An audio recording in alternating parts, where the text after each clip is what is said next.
What's up, guys and gals? It's time for another heartbreaking romp through Stoic Studios' The Banner Saga. My name is Splattercat, and I'm pleased to welcome you today back to the Nerd Castle for this esteemed episode, I guess. It's not steamed, it's fried. But anyways, let's play the game. In the previous episode, we had come to this little farming town. We had robbed it. We had been just the village assholes and taken everything from them. Now, we're pretty low on supplies, and that had not been acting in our favor recently. So let's go to the market first, and we'll figure out what we want to do.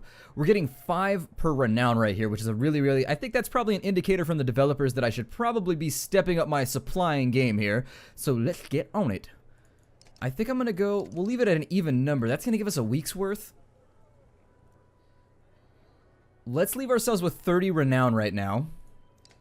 And with that 30 renown, what I'd like to do is upgrade some characters. So let's go to our heroes menu. It's rare that we have extra renown just kind of lining our pockets at the moment. I don't know if you keep renown in your pocket, but it appears that that is where I shall put it. I shall use it as a receptacle. Now, in this case, we could upgrade... Oh, no, we can't upgrade Alette. We could upgrade Rook, though, and make his linkage a little bit better so that he hurts a bit more. Or we could increase his willpower, which might work out a bit better. We go even, like 1 and 1, maybe.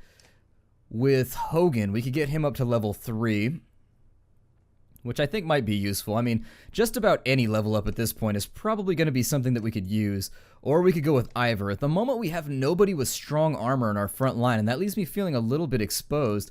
Let me find out who's got the next best armor that can just hold out. Is it still Ivor?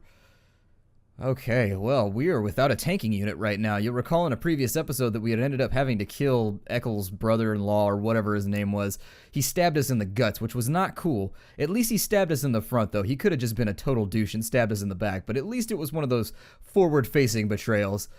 Now then, this is a tough choice, and I'm always sort of apprehensive about putting points in this game because I always feel like if I level up the wrong person, it's going to be the end of the world.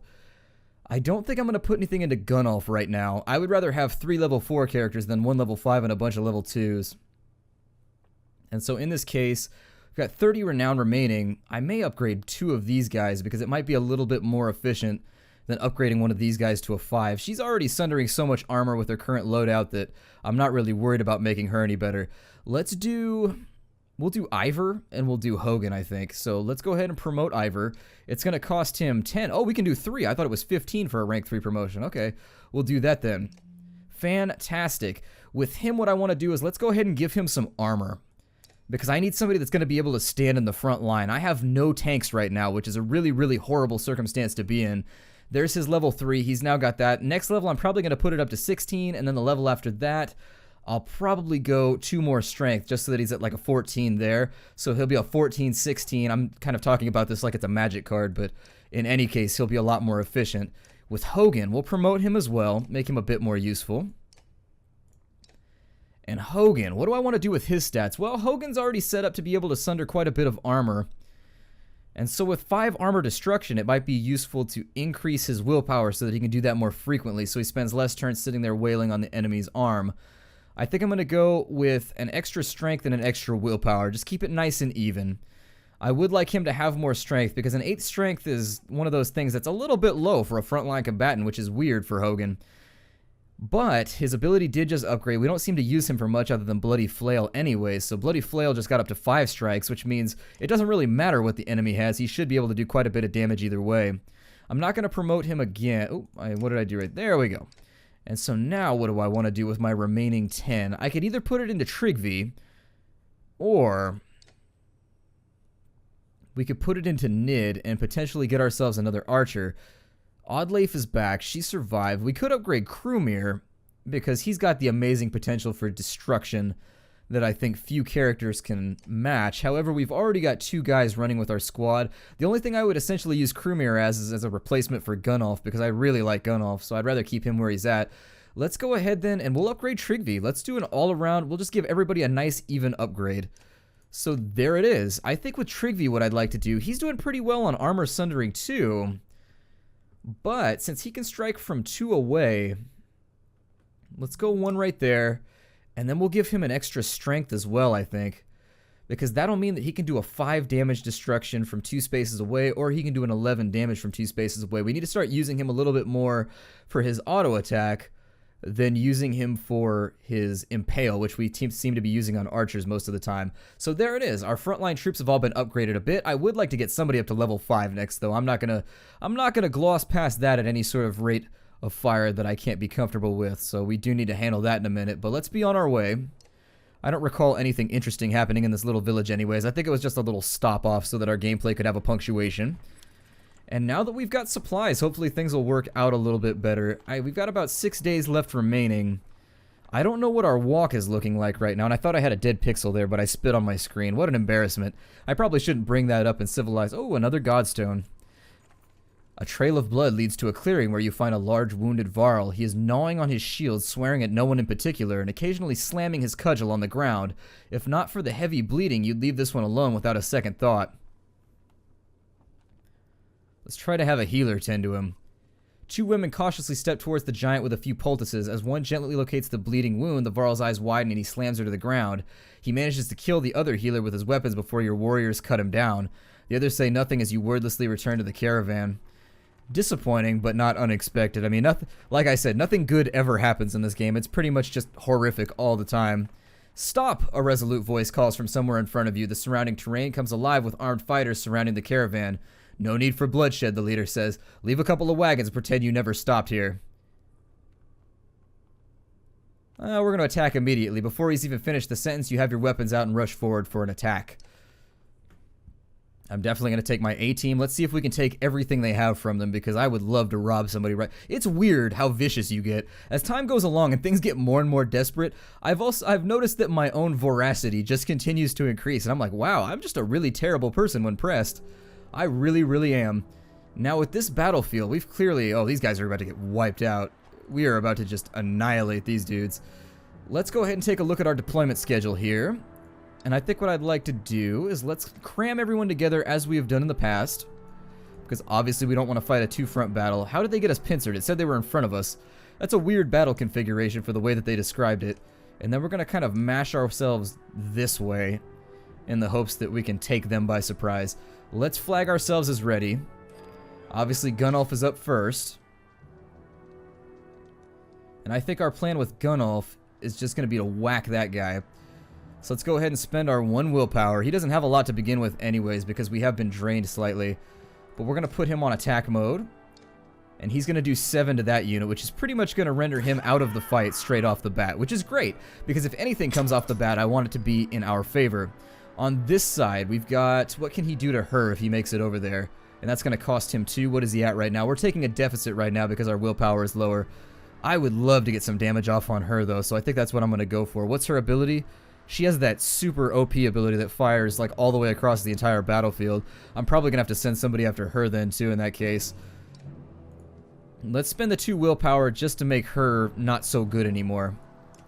I would like her to hurt. And so there it is. She's now hurting profusely from an axe to the face. It's a pretty common wound in Viking times from what I understand. Now then, on this side, we've got Tryggvi, and I could send Tryggvi to run her down. Or I could send Tryggvi around to make a strike out at him. Instead, what I think I'll do... Let's go ahead and have him join the line right here, and he'll swoop around. I'm trying to keep them out of the range of her. She doesn't have a turn for quite some time, so maybe I'll be able to get my archers to fire first. We'll kind of keep him tentatively right there, along with Hogan. And once we put Hogan right here, if this flank decides to collapse, we'll kind of wheel them about and protect the archers that way. That's the general gist of the plan that I'm getting towards. We'll have him bypass a turn. Archer's probably going to sunder out some armor. Yep, so there it is. And now in the case, I'm going to do exactly what I said, and I'm going to put him maybe right there. Now he's going to take some damage. He's going to take a 7 right there, unless that guy doesn't do anything, which was a weird choice on his part, but that's cool, I'll take it. Not going to complain about a good thing like not getting stabbed. I've never heard anybody be like, man, I wish I got stabbed today. That seems like a really, really gangster request. Like anybody that I ever met that requested a stabbing, just voluntarily, just like, man, I wish I got stabbed today. I mean, like, well, you may want to reevaluate your life, homie. But anyways, let's kill off that archer because I don't feel like dealing with her. She's obviously going to get a shot off in the next turn, which is going to suck super hard. This guy right here is probably going to die on the next turn, so let's try and whack his armor before we go any further. I'm going to bring Alette on over. And with her turn, She's going to take an armor shot, and she's taking a penalty right now for something. What is she taking a penalty for? Oh, because she moved, possibly? Or maybe she just has... I don't know. She's taking a penalty for something right now, and I can't tell you exactly what it is. But in any case, there is a penalty occurring. So there's 5. Oh, he resisted. That's what the penalty's from. He's using that ability. She just burned a ton of willpower to get on over here. And she's still got some left to spare, too, which is disappointing. I'm not going to be able to use his ability, unfortunately. Oh, he's using the ability that resists damage. That's what it is. So he's down to a 6 now. He's down to a 2, so at best, they're only going to be able to knock him down to maybe 10 or so. I'm going to bring down... Yeah, let's bring this guy down. With a 90% chance, I feel... Oh, we could battering ram him. I don't think that's going to be that useful, though. I guess we'll take a 90% shot at a... Hey, I'm clicking stuff here. Okay, so I figured we probably wouldn't get a deflection off a 90% chance to hit. Over here, we're probably going to try and close with her, if we can get away with it. She's probably going to try and run away when I do this, so what's the turn order looking like? He's up next. That's good, actually. That's really good. Over here, we've got a backbiter. Okay, he's a backbiter veteran, and he attacks after Hogan, so we'll probably send Hogan after him to get started. His movement's looking pretty robust, and he's got extra... we'll see what happens. We'll keep that one close at toe, because I don't mind losing a toe every now and again to an accidental affair, but it's the fingers that I tend to watch out for. I guess I'll move him to right there, and I'll impale her.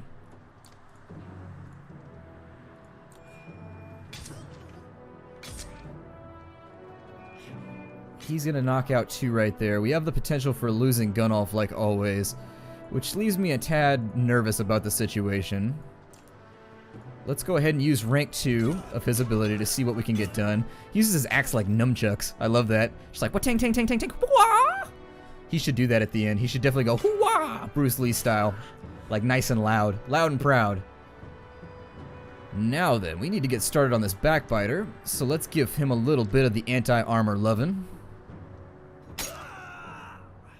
She's gonna do something. What? I don't know. She's gonna fire at Gunnolf, which is an interesting choice. I get a bonus for leaving her stationary. I'm gonna go for a 5 armor sunder right there.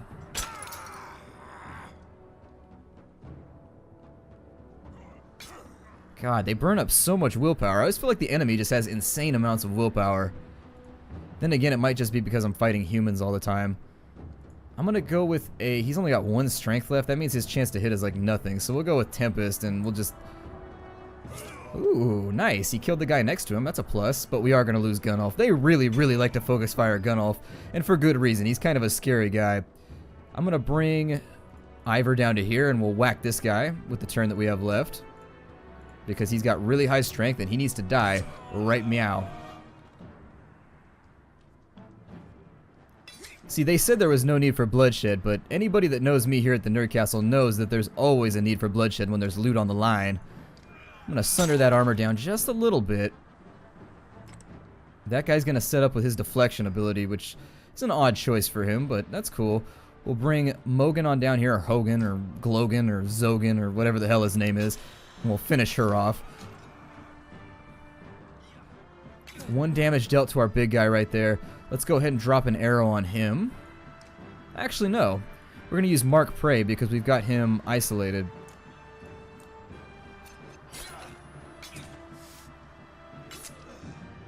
Wait, did somebody just fire an arrow? I got confused about what happened right there. 3 damages were fired. We're going to go with that right there, and that'll finish him off. So as always, Gunnolf is the only victim of the combat.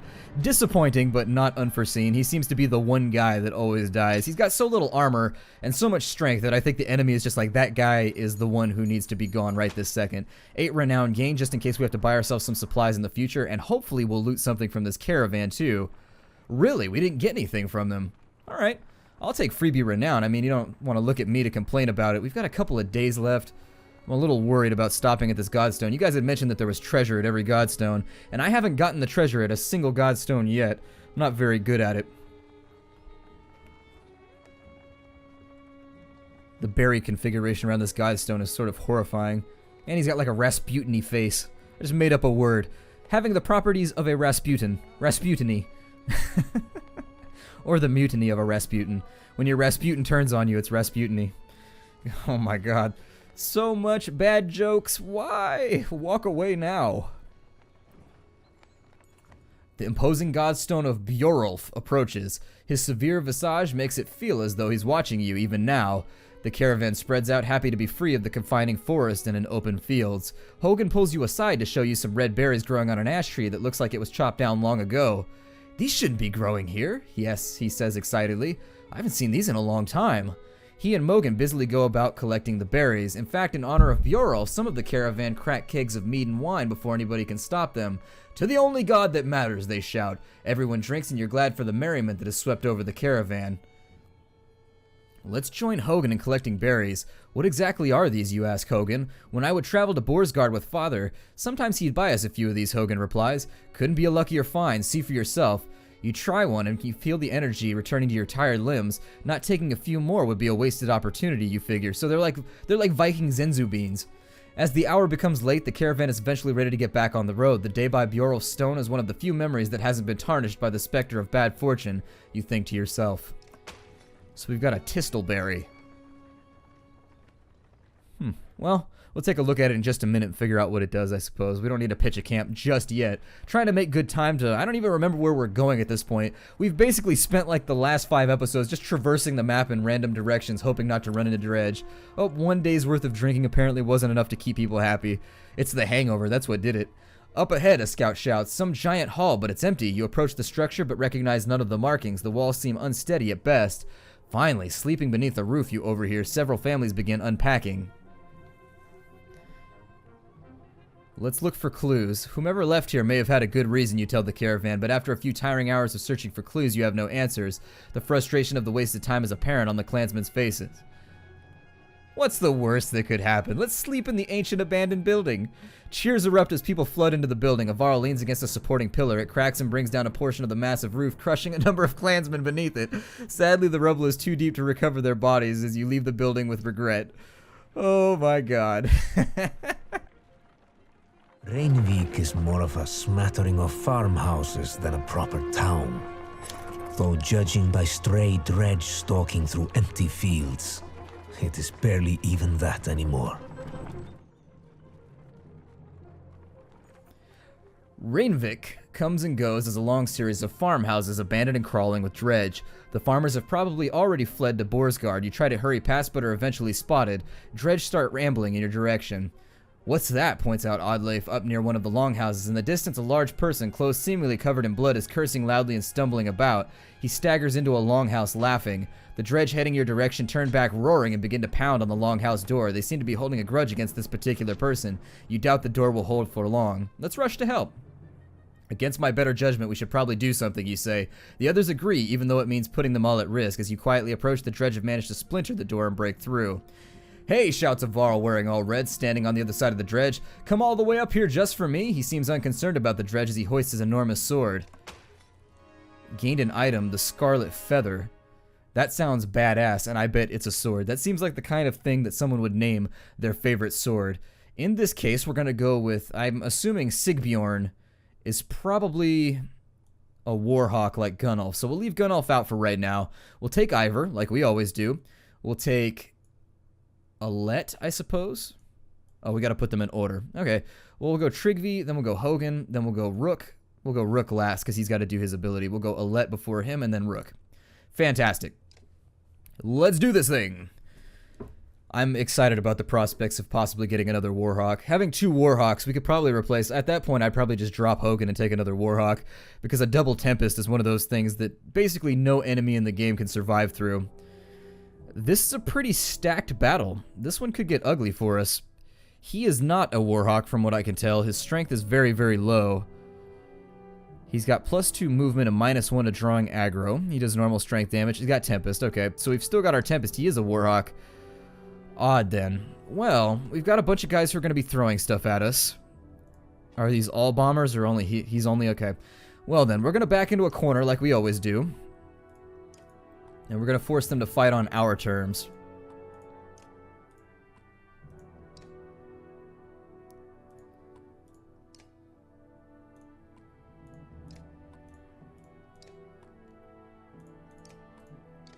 maybe expand them out. I don't remember who... Oh, Trigvi comes first, so I want to switch that order so that they'll be able to shuffle out in the proper way. Let's start the battle. We begin with our big guy here. I'm going to go ahead and bypass a turn. I don't know when this guy's turn is coming up. Probably not for a while. I'm going to wait and see what everybody else does first.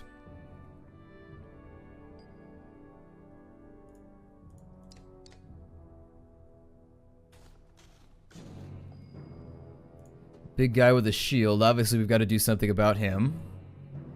But we've got plenty of armor sundering, so I'm not worried about the prospects. Oh, I thought I was up against the wall over here. Okay, that does leave me a few unique opportunities. With Trigvi, we can make a quick rush, but instead I think I'm just going to step him to the side for a minute.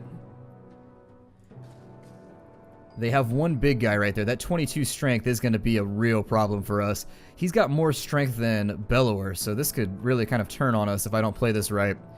Definitely want to play this one very, very slowly. We want to keep the tempo down. We don't have the mine ability, unfortunately. If I had brought Oddleif, we could put mines down in the front, but for now we're just going to wait and hang back. He's going to get an attack, I think, on somebody. Oh, maybe not. How close to him can I get, and can I block his access to me before he does anything else scary? Okay. I'm going to put one character right here. We're going to advance the line very slightly, and that's only to start sundering out that armor.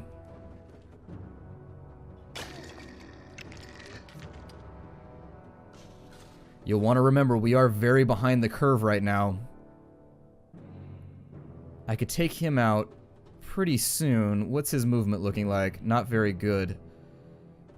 Does he get to move before Trigvi would be my question, because I think Trigvi can get down in there. Oh, Trigvi doesn't have the willpower to get anything done that I... Or is it just showing his stats? It's just showing his. Okay. Well... There's a couple of different fronts we could fight on here.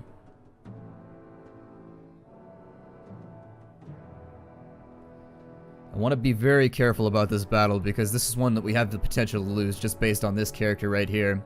I should have brought Gunnulf, but it wouldn't let me replace him, so...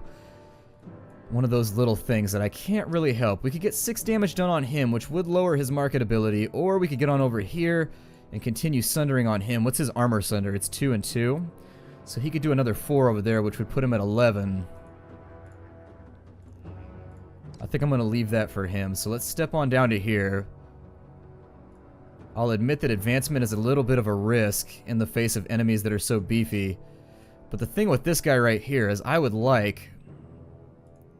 could kill him right now. But then that would open up the ability... How far can he move? So he can't get at me if I do that, but he potentially could. And he does 11 damage, I have 10 armor. So at best, you would just sunder some armor out. I think I'm just going to deal the damage. I mean, with the way he moves... Oh, that was actually the best move that could have happened, because now he's got to do all kinds of weird stuff to get at me. Over here...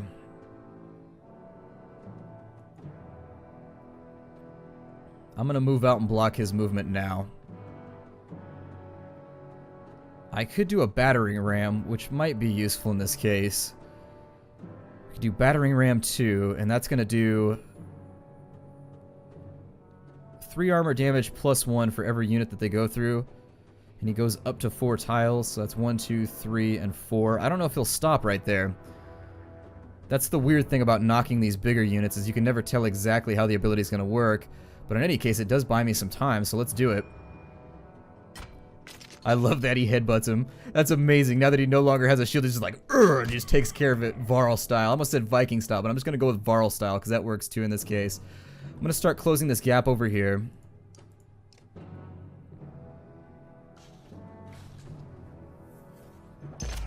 Ah, and he's going to pull the same attack on me. Not a terrible plan. Not a terrible plan. Let's go ahead and make another line over here. I am really worried about that guy. I want him to fall within the full firing line of everything that I have at some point. I'm going to move her over to the side here. Actually, that was a bad mistake. I probably should have done that. Probably going to regret that decision. And I assume he can't fire from there.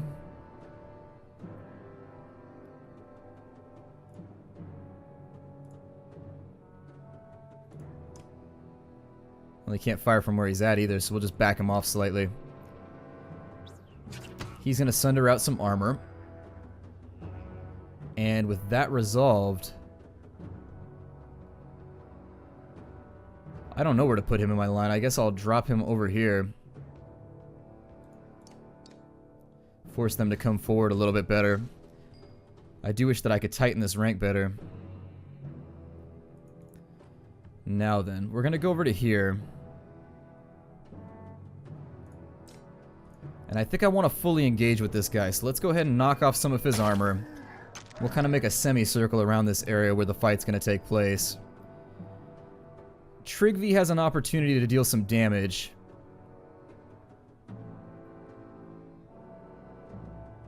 And I do think it's a good idea to have him take it. So I'm going to step him to right there. And we're going to go for a full force blow on him, I think. Although we may want to save some willpower for some of these archers running around. So we'll do a 6. I mean, 5 strength isn't really much to work with anyways, so it'll probably be alright. He's adjacent with a lot of people, so he could probably get some damage done right here if we wanted to try and pull it off. So let's go ahead and give it a go. I may be getting ahead of myself, but we can try. 3 damage dealt, and so he's pretty much no longer a factor. That's his new nickname, non-factor. That's what people used to call people in MMOs that I used to play just to make them angry. They'd be like, oh, you're a non-factor. I'd be like, wow, that is something right there. That is a derogatory term. Away with you, non-factor. God. Hopefully we can finish this battle before anything else goes wrong. How far can he move? I'm concerned. Not far enough, so we're going to get some damage off on that guy right there.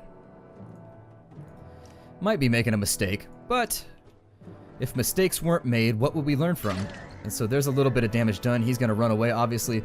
Hopefully this guy joins the line right here. We do have Tempest. He can do 18 damage, though, which is kind of scary. I don't really know where to form him up. I feel like putting him right there is a good idea. But if I put him right there, we can Hurricane and deal a lot of damage. Let's do it. He's going to die anyways. These Warhawks never make it. You got to at least get 1 Tempest off before you mess around. And it drove him back. And it put him down to 1 HP, so even better. On this side, he's got 2 left, and we need to get rid of some armor off all of these guys. I mean, a lot of these guys are having serious armor problems. It looks like we've got them wheeled, which is really, really good. If you notice, I think Battering Ram's going to be a good plan right here.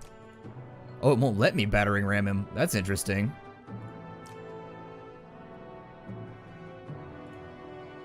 Oh, that's kind of cray-cray. Okay. Well, we'll just go for a full-on Armor Sunder then. It's because he's impeded by too many enemies. I do wish that it would just shift somebody so I could still use my ability, but if dreams and wishes were bread and fishes, we would all be Jesus Cristo. Now then. On this side, it appears as though they give me the opportunity to do an even better Whirlwind in the next turn. Not the best choice I think they probably could have made, but we'll try it out. He can attack on the diagonals, and so that's what I'm going to do right here. And we're going to use the remainder of all of his strength, because his strength is so high. I can't have an 18 damage strike land on anybody. I just simply cannot let it happen. Now that does leave Mogan, unfortunately, wishing that he could sweep around in a different direction, but we'll leave him right there for now. This guy is trapped in the back with the gear, which is precisely what we wanted, because he's the scariest guy on the battlefield. He's just a terror.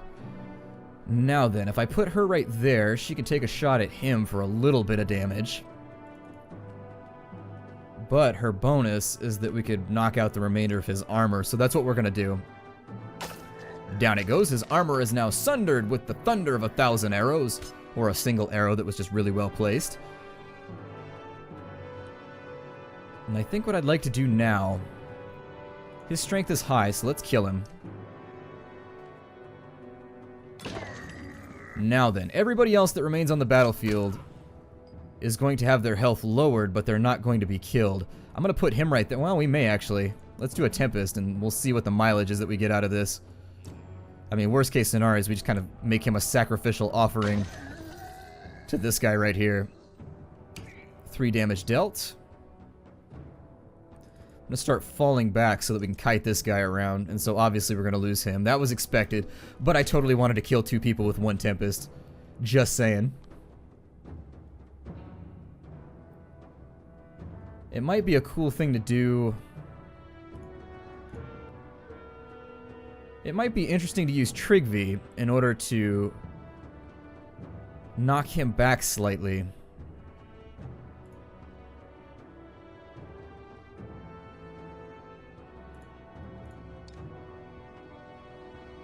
And in fact, I may be in a situation where I'm forced to do so. He's not up next, but who's up next? Hogan? Okay. Little bit of an odd situation right here.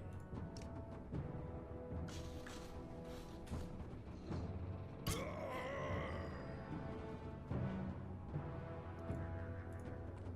gonna get going on him with Bloody Flail.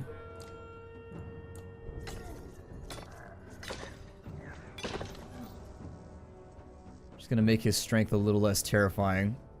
18 damage dealt right there. These ringers, I should have left people alive. That's how I messed up.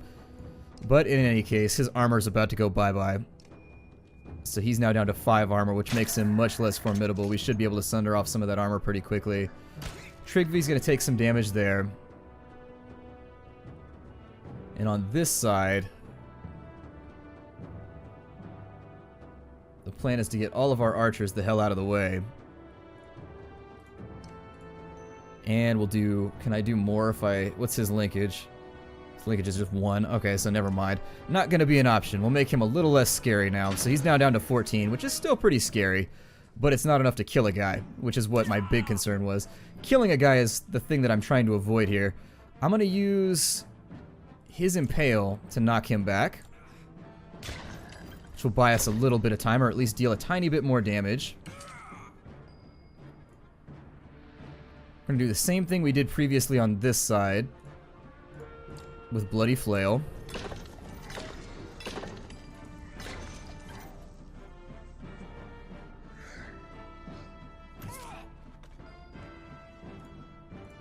On this side, we're going to blow all of her linkage to make sure that he goes down to a level where he's no longer respectable. He's just, you can't take him seriously anymore. And then Mogan is going to be our frontline guy. Let's kill him off first because he took out a lot of guys by himself. That's always the big issue when I don't reduce people down to 1 HP. I was too enjoyable killing people off. It said there was nobody in the longhouse and the place was abandoned, but whatever. It seems like there's a lot of people here now, so we'll take it. I'm going to get him to use Bloody Flail, and if we get real lucky, he'll kill him.